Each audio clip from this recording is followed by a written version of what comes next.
Hi everyone, in this video I'm going to show you how you can block someone on Facebook.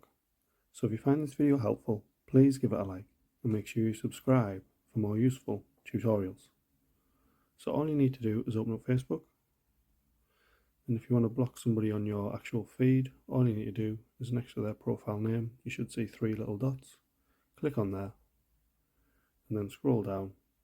It should give you the option to block their profile. You could also search for somebody if you know who you want to block on, or just click on their profile.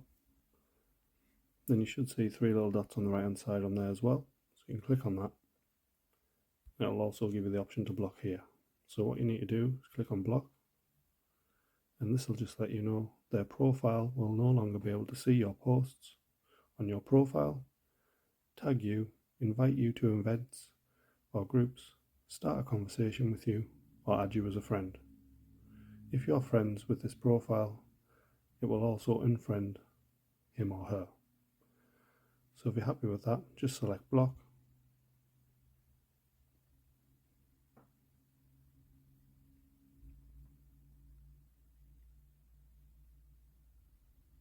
Sometimes it might take a while, and then it'll just say you've blocked that profile.